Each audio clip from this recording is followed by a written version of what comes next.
anak-anakku sekalian, karena waktunya sudah, jadi jam terakhir ya, sudah. Tapi habis makan kan sudah belum makan? Kenapa belum makan? Oh gitu, baik. Maaf, untuk hari ini selanjutnya materi kita adalah tentang pencegahan intoleransi dan radikalisme. Nah, siapakah beliau yang akan memaparkan materi tentang pencegahan intoleransi dan radikalisme? Beliau adalah Bapak Ajun Komisaris Polisi Gatot Sukoco SHMH. Nah, luar biasa. Beliau adalah Bapak Kapolsek Pangdam. Nah, ini ada sedikit yang saya punya. Ini lepas dari Pak Gatot. Tidak tahu ini, mohon maaf kalau nanti salah ya Pak Gatot. Ya. Pak Gatot ini lahir tahun 1980. Masih muda sekali ya. 1980 berarti sekarang berapa tahun coba dihitung? Iya, 40 tahun sudah jadi Kapolsek. Nah, yang saya tahu bahwa Pak Gatot itu ya dulu pernah di Polres Yogyakarta ya Pak. Betul sekali. Basic beliau adalah di Serse, betul Pak?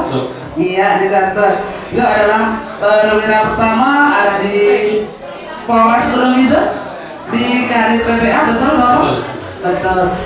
Yang tidak kalah serunya ini anak-anak, bahwa beliau ini juga seorang guru. Polisi kok jadi guru piye yo? Nek guru jadi polisi ra iso lho. Iya enggak? Khusus ini harus mulang guru polisi ra iso gambarnya udah jadi polisi. Tapi kok polisi bisa jadi guru itu gimana Pak? Ditanya Pak. Pak sedikit cerita Bapak. Iya.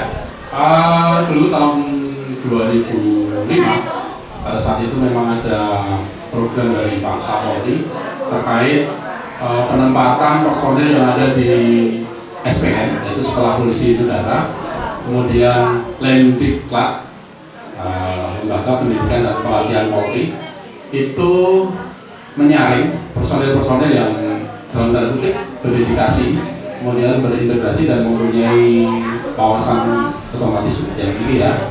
Itu kemudian kita masuk seleksi, akhirnya kita bisa masuk di SPN. Dulu SPN Muda PJ tempatnya ada di Bali Biru, Ambarowo, Semarang. Jadi saya masuk di sana, kemudian akhirnya selain jadi seorang polisi seperti ini, kami juga memberikan atau menjadi pelatih atau menjadi guru bagi adik-adik kami yang pada saat itu sedang melakukan pendidikan sekolah polisi. Iya Pak, selain jadi guru yang karena punya dedikasi yang tinggi, punya keahlian yang luar biasa, tentu gajinya luar biasa juga ya Bapak. Selain jadi polisi gajinya sudah tinggi nih, jadi guru polisi itu gajinya luar biasa. Siapa yang tidak ingin gajinya double? Coba kamu nanti kalau lulus dari SMA ingin nggak seperti itu? Ternyata ingin Pak. Oh alhamdulillah, ternyata luar biasa. Tidak hanya ingin jadi guru seperti Bu Susi Pak, tapi nanti seperti Pak Gatot, luar biasa. Terima kasih Pak Gatot untuk motivasi kepada anak-anak sehingga anak-anak bisa terpacu nanti ya. Usia anak-anak itu sudah dalam bayangan. Wah berarti gajinya Kapolsek sudah besar, jadi guru polisi tambah besar lagi, luar biasa. Terus Bapak ini tinggalnya kalau nggak salah ini di Jalan Wonosari di Banyakan, betul kan Bapak? Di mana coba anak-anak Jalan Wonosari Banyakan itu? Di mana coba? Ya coba biar jelaskan Bapak saja. Di mana Jalan Wonosari Banyakan? Sebenarnya itu saya sekarang ini tinggal sama bapak ibu dari istri saya.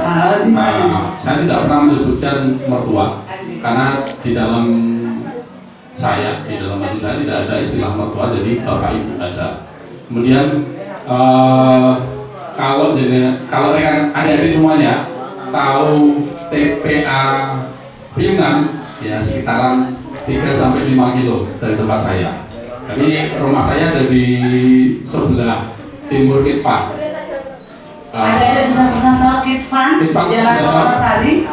Nah, kita ada perempatan, nanti sebelah timur perempatan itu ada minimarket, BM minimarket, ya sedang jalan punya saya. Oh, berarti Bapak itu ada di timur Kitwan, kemudian di selatan jalan itu adalah daerah kawasan Banjian, betul ya Bapak?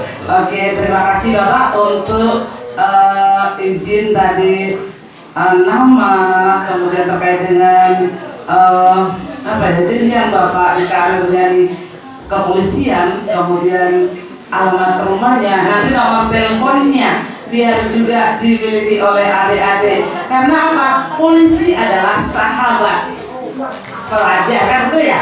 Iya, jangan takut. Tidak ada yang ketakutan dengan Pak Polisi.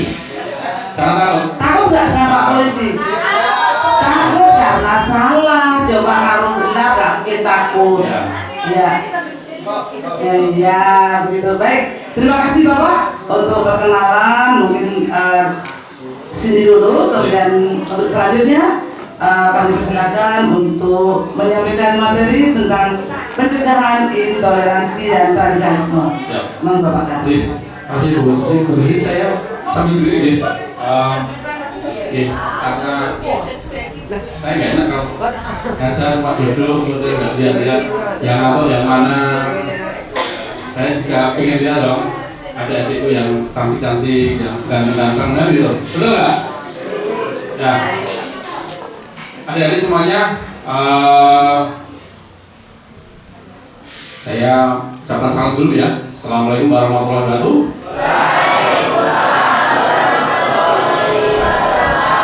Salam sejahtera bagi kita semua yang kami hormati, Bu Susi, kemudian Pak Kepala Sekolah ataupun rekan-rekan dari guru SMA 1 Panggang. Kemudian yang saya cintai dan saya banggakan adik-adikku semuanya. Perkenalkan tadi sudah diperkenalkan, nama saya sudah tahu semuanya.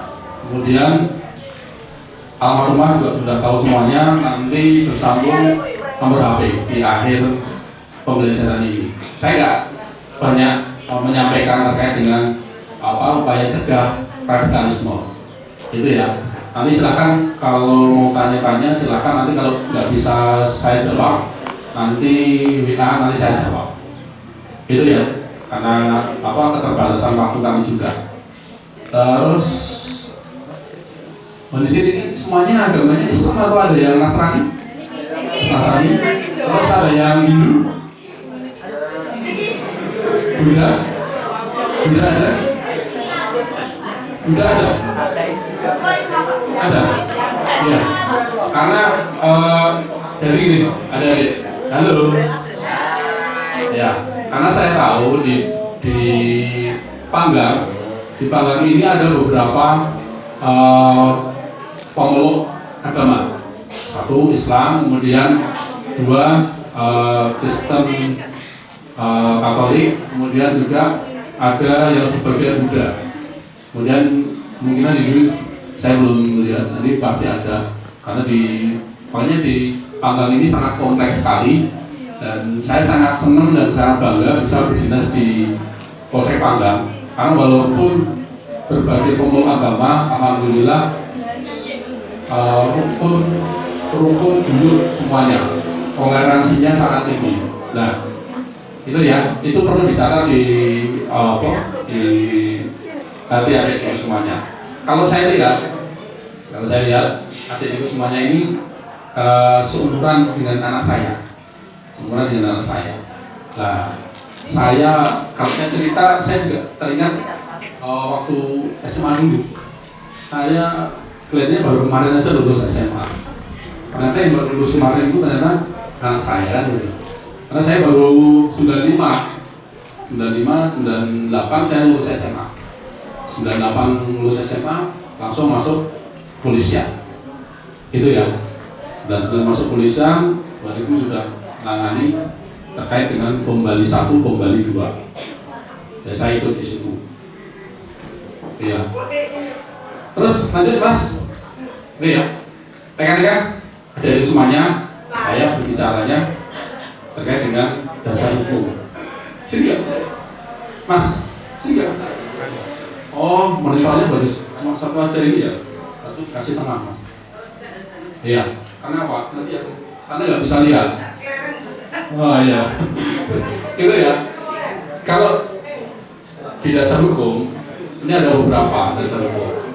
Yang satu dengan yang lain ini memang sudah diperbarui atau dirubah. Atau karena apa? Hukum itu bersifat dinamis, tidak statis. Hukum itu bersifat dinamis, tidak statis. Makanya kalau adik-adikku semuanya nanti kalau nanti lulus SMA kemudian belajar atau kuliah di hukum, nanti jangan sampai membandingkan, oh dulu seperti ini loh, dulu seperti ini loh, sekarang berubah. Ya memang seperti itu. Ilmu hukum itu dinamis sekali. Setiap saat, setiap waktu bisa berubah. Itu ya, menyesuaikan zaman, menyesuaikan dengan ilmu pengetahuan yang ada juga. Kemudian ini ada semuanya. Ini dari tahun 2002 sudah ada undang-undangnya yang mengatur terkait dengan pemberantasan tindak pidana terorisme. Saya sampaikan, radikalisme itu pasti erat kaitannya dengan terorisme. Tidak usah lepas. Karena apa? Radikal itu ingin, nanti pengertian radikal itu nanti di situ. Ya, terkait dengan kemudian sampai yang terbaru adalah Undang-Undang Nomor 5 Tahun 2018. Ini yang terbaru. Kemudian ditambah lagi peraturan pemerintah terkait dengan pencegahan. Ini nomor 77 ini terkait dengan deradikalisasi. Saya pahami ya? Ya. Nanti kalau saya terlalu dalam nanti juga ada ini mungkin juga belum paham juga. Ya, lanjut Mas. Ya, ini pengertian radikalisme. Radikalisme itu kalau di dalam bahasa Inggris radikal. Kemudian yang berarti apa? Ekstrim. Menyeluruh, fanatik, revolusioner, ultra dan fundamental. Ultra itu dengan cara apapun, dengan kekerasan apapun untuk mewujudkan apa yang dia inginkan, dia akan lakukan. Termasuk melakukan kekerasan, termasuk melakukan pembunuhan. Itu akan dilakukan. Dan menurut dia itu adalah hal-hal yang wajar diperbolehkan. Versinya pelaku radikal. Itu ya. Bentuk radikalisme keagamaan, ya, antara lain satu, radikalisme pemikiran dan ideologi. Dua, radikalisme cara dalam memperjuangkan pahamnya. Ya, radikalisme tidak hanya monopoli kelompok keagamaan, tapi sudah terjadi pada semua gerakan ideologis yang dilakukan dengan cara fanatik dan revolusioner. Gitu ya. Jadi semuanya bisa terkait dengan radikal. Radikal itu tidak cuma terkait dengan agama saja, tetapi kelompok atau perorangan yang melakukan kegiatan radikal pasti akan berkamuflase. Dengan apa? Dengan agama. Dengan apa? Dengan kelompok tertentu. Kelompok tertentu ini apa? Misalnya gajah besar. Kalau dulu VOC datang sini, mungkin kalau sekarang sudah termasuk juga radikalisme juga. Karena dia mau memanfaatkan segala upaya untuk mewujudkan cita-citanya. Itu ya. Lanjut.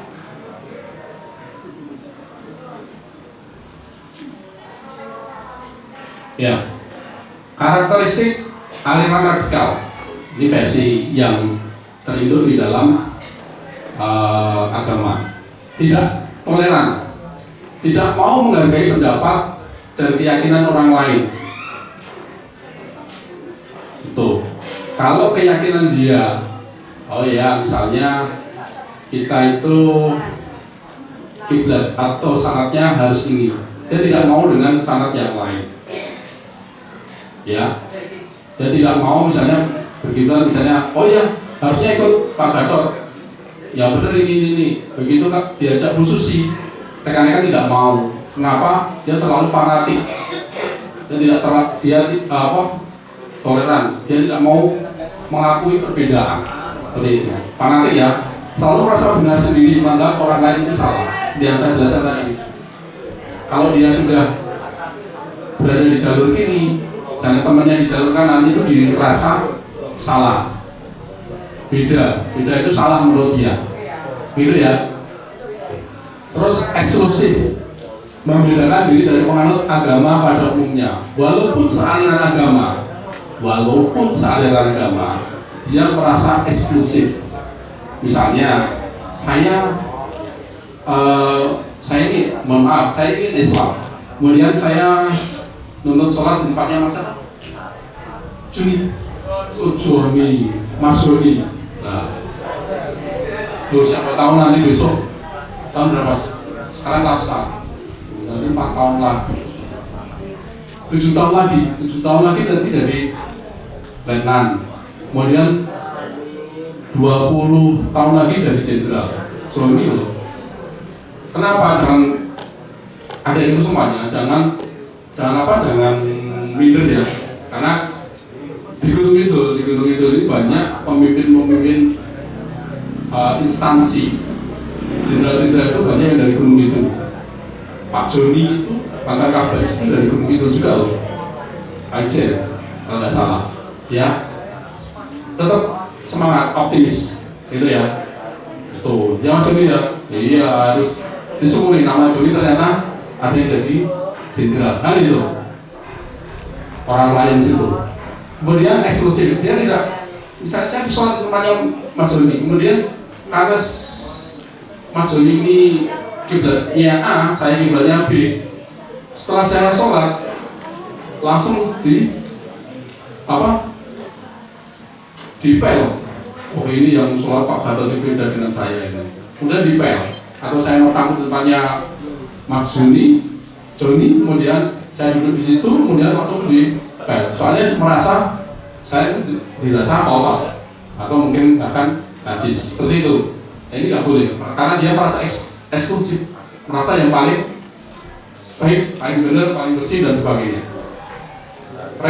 Revolusioner, cenderung menggunakan cara-cara kekerasan untuk mencapai tujuan. Ya, tadi sudah saya sampaikan di awal. Jadi segala sesuatu untuk menggapai tujuan, orang yang bersifat radikal dia akan menggunakan semua cara dan itu dianggap halal, sah versinya dia, legal versinya dia.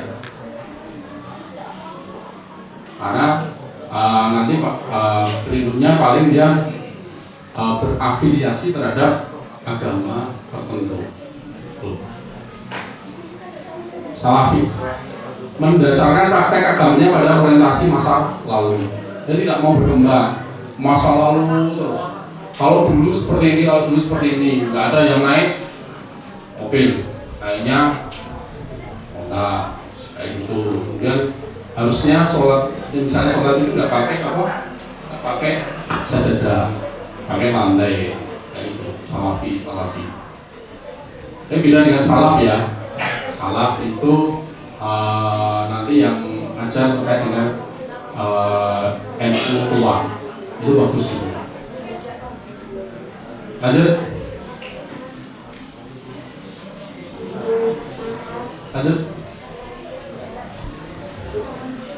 Ya, faktor munculnya radikalisme, pemahaman yang salah terhadap beberapa doktrin agama. Jadi radikal itu bukan cuma di agama Islam saja ya. Saya tekankan radikal itu bukan cuma di Islam saja.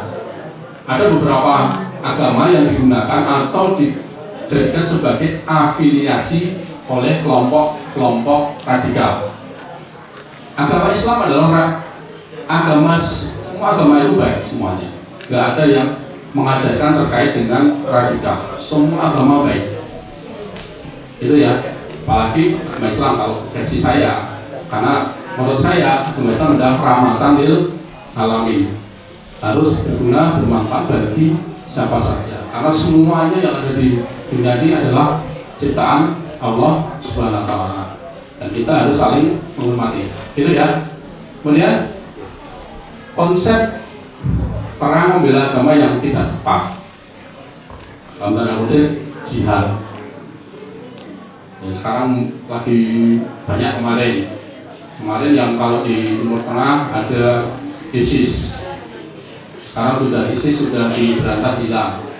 Kemarin ISIS juga menghalalkan segala cara untuk mencapai tujuan kelompok tersebut.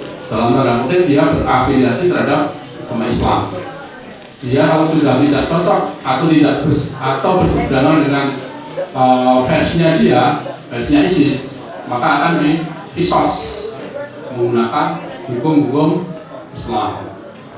Itu ya. Kalau rekan-rekan lihat di YouTube atau di medsos yang lain terkait dengan kecaman ISIS pada saat melakukan hukuman, biasanya tidak manusiawi sekali. Ada yang dirajam, kemudian langsung dipancung, kemudian dimasukkan ke dalam kolam sampai meninggal, seperti itu. Kemudian reaksi atas kezaliman dan ketidakadilan yang dilakukan salah satu kelompok terhadap kelompok lain sehingga memunculkan kesedihan dan empati. Karena konflik Palestina sampai sekarang juga tidak akan selesai. Dan ada juga kemarin boikot terkait dengan produk-produk Israel, seperti itu. Jadi terkait dengan ini memunculkan nanti kelompok-kelompok radikal yang akan ke Israel atau ke Palestina, kemudian melakukan kegiatan perang, yaitu jihad tadi. Kembali lagi ke konsep perang yang keliru, seperti itu ya. Lanjut.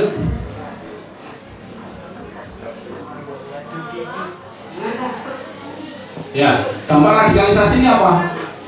Dampak radikalisasi citra negatif agama tertentu seolah-olah menjadi embrio dari organisasi. Tadi yang jelaskan, karena dia digunakan sebagai tempat untuk afiliasi, tempat untuk berlindung, tempat untuk berkamuflase terhadap kelompok-kelompok radikal ini. Kemudian hancurnya tatanan sosial kebangsaan berupa hilangnya toleransi terhadap keyakinan dan beragama. Terganggunya aktivitas perekonomian disebabkan terganggunya keamanan. Kalau situasi keamanannya saja tidak terjamin, maka ekonomi juga akan terganggu. Rekan-rekan mau beli lauk di pasar, akhirnya tidak berani karena takut nanti kalau terjadi kekerasan terhadap adik-adikku semuanya. Begitu juga dengan para pedagang juga tidak akan berani menjual dagangannya di pasar karena takut juga nanti pada saat menjual kemudian dijarah sama kelompok-kelompok yang radikal. Kemudian melemahnya peran negara tersebut dalam kancah pergaulan internasional. Ini otomatis karena di dalam negara saja mereka tidak bisa menangani keamanannya, sehingga mau beraktivitas di luar negeri tidak bisa karena terkekang oleh keadaan dalam negeri, situasi politik yang tidak menentu. Lanjut.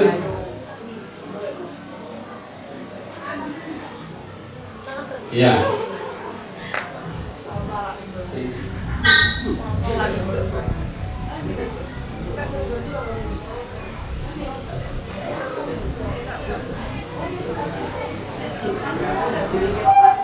Ya, sebenarnya mau saya akan film tapi terlalu takil.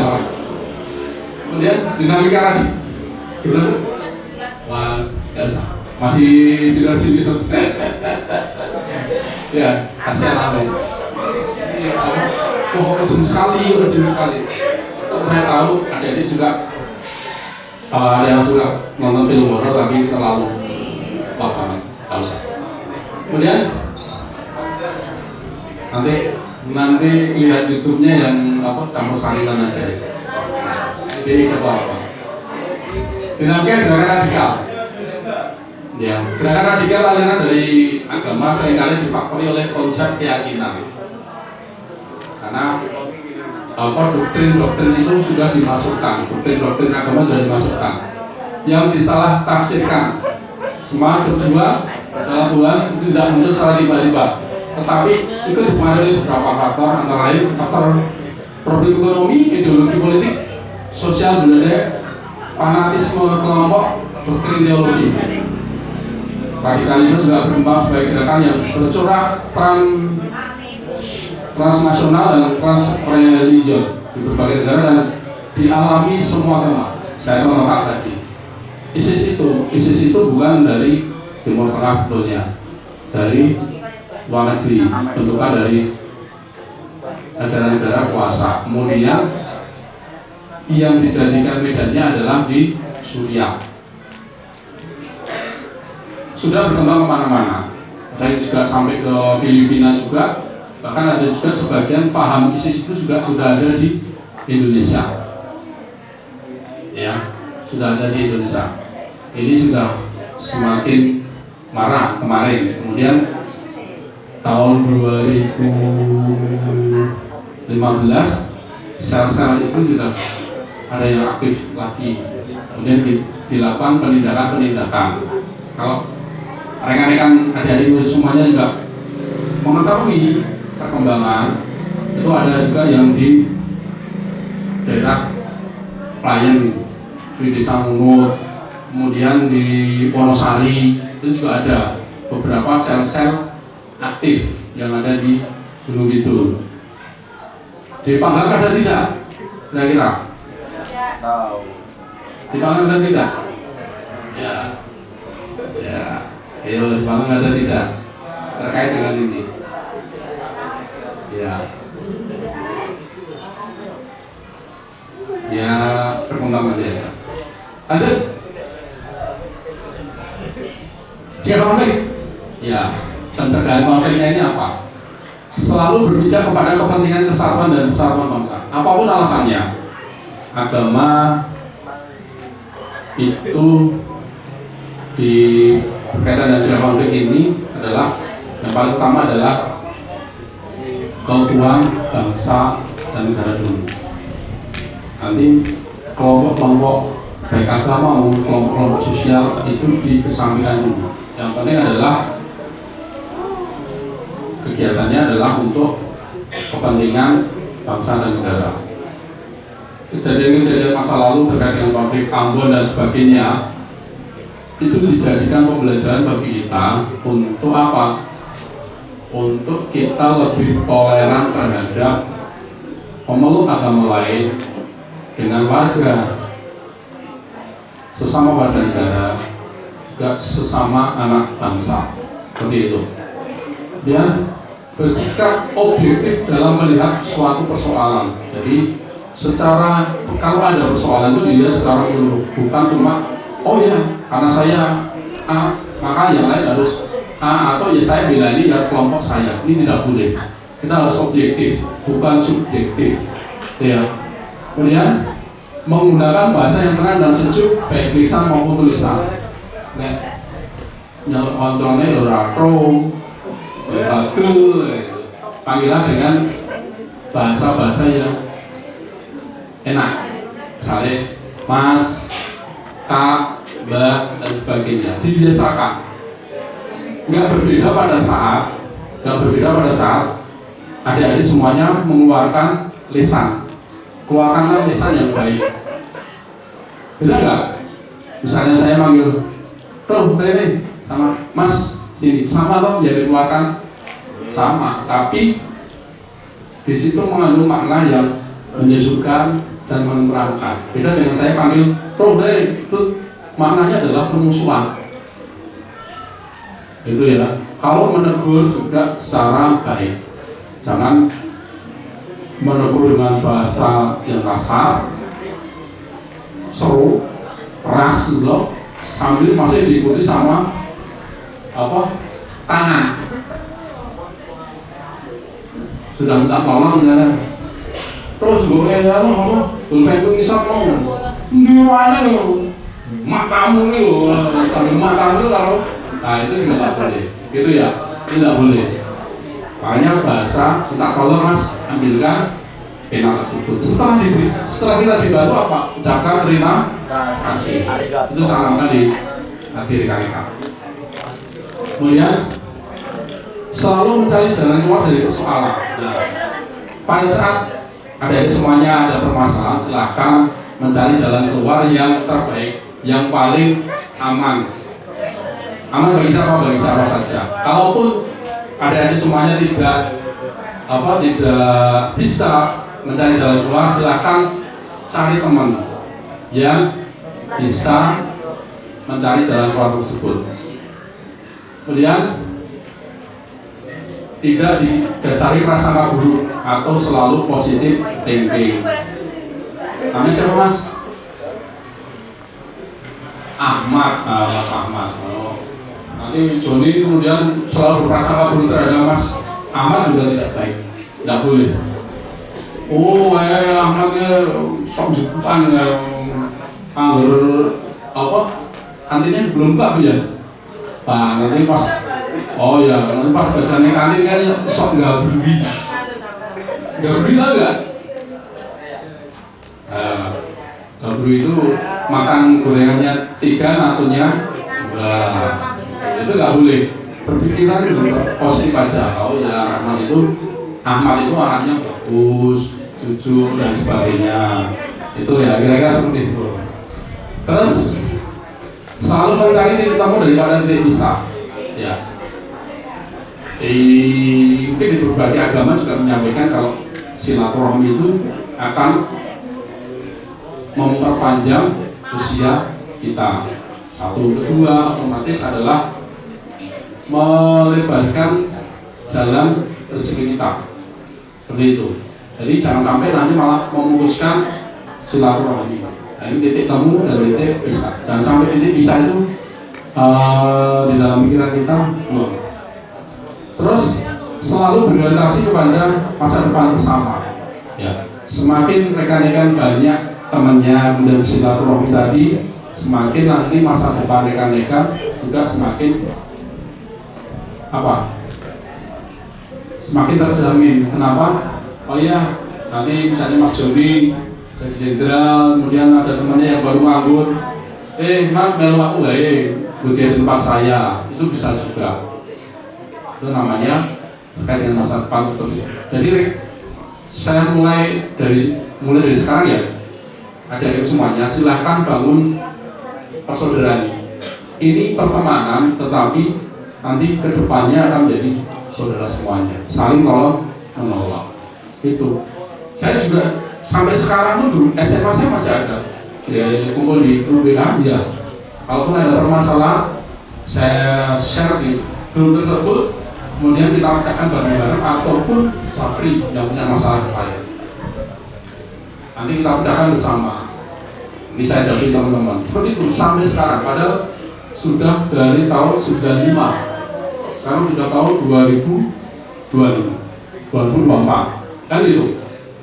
Kemudian ada juga yang sudah, kalau sekarang jabatan Kapolres sudah ada juga. Kemudian ada juga yang di salah satu komisaris di Pertamina ada. Jadi kalau menolongnya di situ. Nanti orientasinya ke masa depan, cuma masa SMA aja. Masa SMA itu nanti cuma seneng-senengnya nanti boncengan, dari sana ke sini, itu semua banget itu nanti. Wis, percaya Mas Rudi. Tenang. Kenapa? Masa rutin abu-abu adalah masa yang paling indah. Itu aja. Tidak pendendam, jadi boleh jadi pendendam. Punya masalah selesai ya selesai aja. Ya, kalau dulu nggak ada namanya geng-geng, itu nggak ada. Kalau kita punya masalah, saya punya masalah, saya paling nanti habis sekolah kayak gini, ini contoh jelek, nggak boleh ditiru.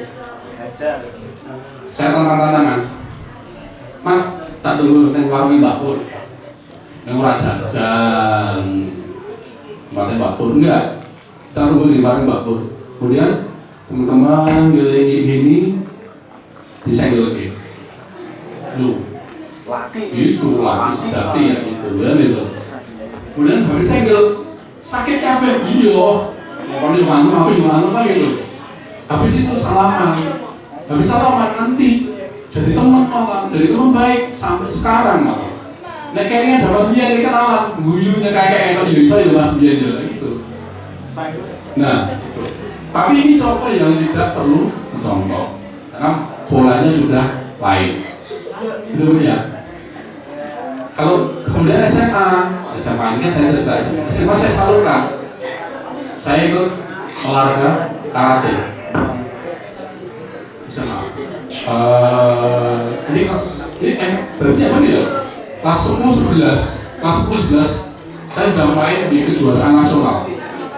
Ikutnya dulu di turnamen, sampai sekarang kayaknya masih di UIN itu, Universitas Islam Negeri Yogyakarta itu sampai sekarang masih sering mengadakan pelajaran untuk nasional. Silahkan ikut rekan-rekan, mau ikut klub mana ataupun dojo mana silahkan.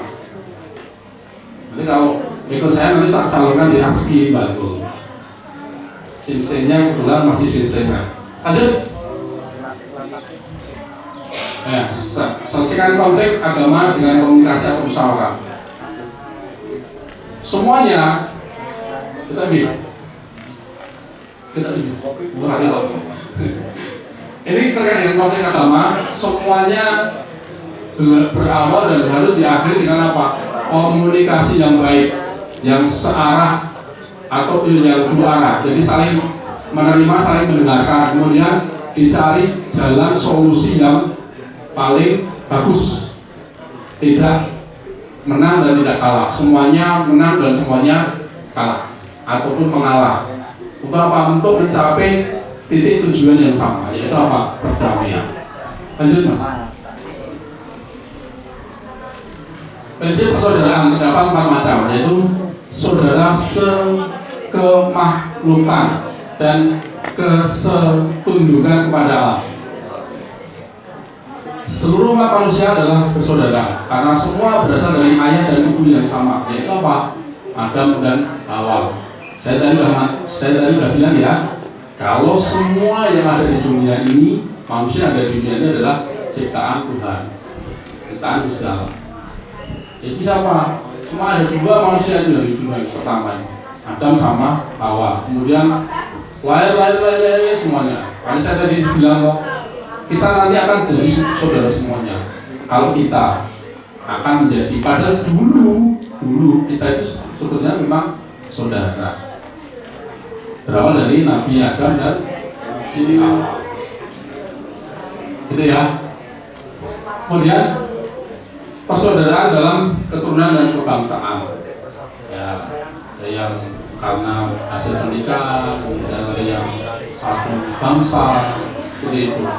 Walaupun nanti ya, ada yang dapat nikah dari orang Papua, dan orang Ambon. Karena jangan diperhatikan kakaknya pulang aja ya. Nggak usah, nanti wayang pulang, wayang waktunya pulang. Kemudian saudara sesama umat beragama. Jadi saya jelaskan bahwa Nabi Adam, Hawa, kemudian ada berbagai tersebar di berbagai bangsa, berbagai wilayah, kemudian membentuk kelompok-kelompok memeluk agama satu dengan yang lain yang berbeda. Tetapi ini adalah umat beragama semuanya. Jadi pada prinsipnya kita semua sebagai manusia sesungguhnya adalah bersaudara atau satu garis keturunan anak Adam dan Hawa. Lanjut. Nah, ini deradikalisasi. Deradikalisasi adalah kelanjutan dari penanganan radikalisme, ya, radikalisme, yaitu proses yang terencana, terpadu, sistematis dan berkesinambungan yang dilaksanakan untuk menghilangkan atau mengurangi dan membalikan pemahaman radikal terorisme yang telah terjadi. Jadi, halo. Ya, itu dulu suara knalpotnya ya. Kak kelas kok balik tidak mau terus dari aku belum ya. itu membalikkan paham-paham teroris radikalisme ini memang tidak semudah membalikkan telapak tangan, karena itu butuh proses yang terencana dan terus-menerus, terstruktur dan sistematis. Ya, SM, struktur masif adilo. Kenapa bayat itu terus dilakukan? Doktrin-doktrin. Ya, lanjut. Upaya deradikalisasi melakukan pendekatan dan pembinaan terhadap para napi. Kalau napi itu biasanya kalau di radikal ini biasanya istilahnya adalah napi R, napi tindak pidana terorisme. Ya, kemudian nanti kalau yang sudah masuk di radikalisasi ini akan masuk sistem tersebut akan mendapatkan nilai apakah masih merah atau sudah hijau atau masih kuning. Kalau masih merah itu tidak akan dilepas. Kalau sudah hijau akan dilepas ke masyarakat, boleh bebas bergaul dengan masyarakat. Kemudian kalau kuning pasti masih akan diawasi oleh pihak-pihak yang berwenang. Itu ya menjadi bahan pertanyaan rekan-rekan, apakah di Pangkalan ada atau tidak. Tidak akan saya expose di sini ya, dan tidak akan saya jawab. Ya, dengan cara apa nanti biar napi ini kembali ke masyarakat? Dia akan diberikan keterampilan-keterampilan untuk apa? Untuk mencari nafkah dengan cara yang baik. Karena apa? Pasti akan diiming-imingi kalau dengan kelompok yang dulu. Oh ya, kamu ikut pemerintah tapi tidak dapat makan dan sebagainya, tidak ada yang menjamin keluargamu dan sebagainya. Kalau ikut saya, keluargamu saya jamin. Anakmu berapa, sekolah di mana, itu menjadi tanggung jawab kelompok. Dan itu terjadi. Makanya dia sanggup menjadi pengantin dan sebagainya. Lanjut. Nah, objek deradikalisasi yaitu tersangka, terdakwa, terpidana, narapidana, tindak pidana terorisme. Kemudian mantan narapidana terorisme, orang atau kelompok yang sudah terpapar paham radikalisme. Tidak harus menjadi narapidana, tidak harus menjadi tersangka, tidak harus menjadi terdakwa, tetapi rekan-rekan ataupun orang yang sudah terpapar paham radikalisme boleh mendaftar di program deradikalisasi. Seperti itu. Lanjut. Ya, yang melaksanakan siapa aja? Kemenkumham, Kejaksaan Republik Indonesia, dan Kepolisian Negara Republik Indonesia dengan dibantu oleh BNPT, Badan Nasional Penanggulangan Terorisme. Lanjut, Mas. Peran Polri yaitu memberikan pemahaman ajaran agama yang secara benar tentang perjuangan agama. Di tempat kami ada bagian yang khusus terkait dengan dakwah ini ada. Nanti jadi kalau adik-adik semuanya misalnya ingin jadi polisi, Pak, jadi saya ingin jadi polisi tapi saya nggak ingin jadi polisi lalu lintas. Saya pinginnya dakwah, ada di tempat kami ada. Makanya kemarin ada program untuk yang hafal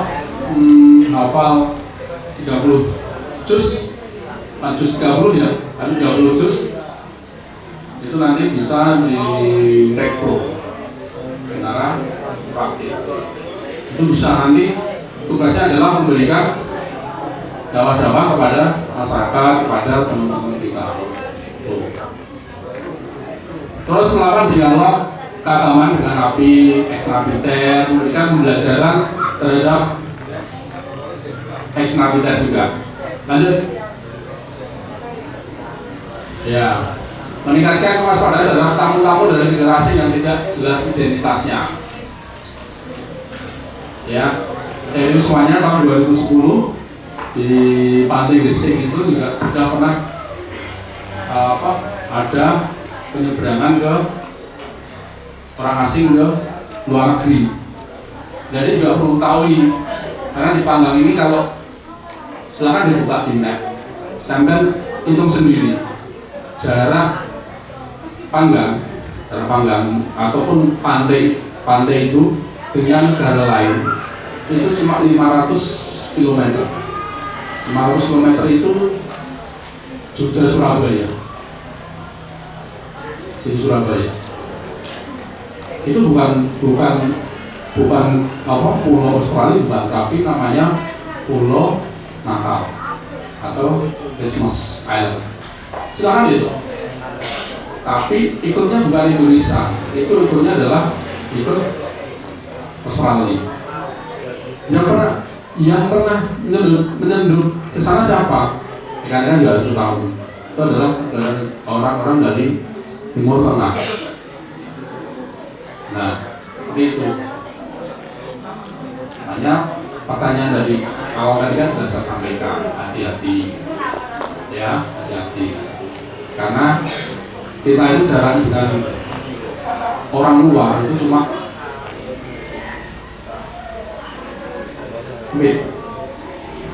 kemudian membantu memberikan penyuluhan sosialisasi penjelasan kepada masyarakat agar mempunyai daya cegah dan pangkal terhadap ancaman teroris secara keseluruhan, membantu meningkatkan peran serta masyarakat dalam menanggulangi radikalisme. Lanjut. Nah, indikator keamanan. Indikator keamanan yaitu satu, terbebasnya dari segala bentuk gangguan keamanan, keselamatan jiwa raga, harta benda, dan hak asasi manusia. Ya. Terus kemudian terjaminnya kepastian berdasarkan hukum, terwujudnya perasaan tentram dan damai. Kuat, semua besar, ya.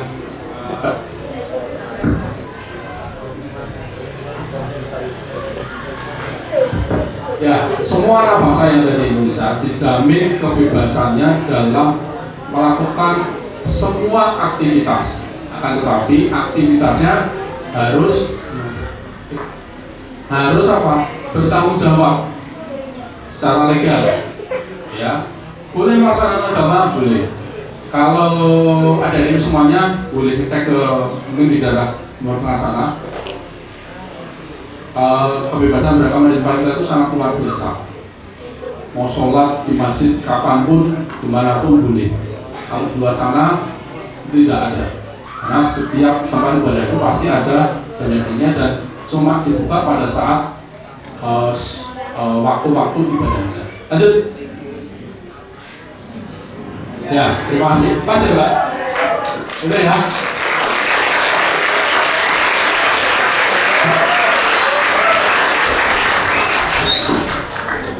Paling tidak gini, saya ambil simpelnya aja.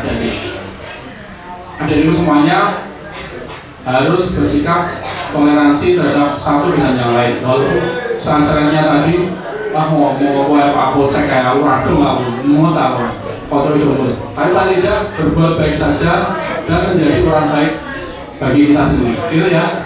Oke, kita aja. Assalamualaikum warahmatullahi wabarakatuh.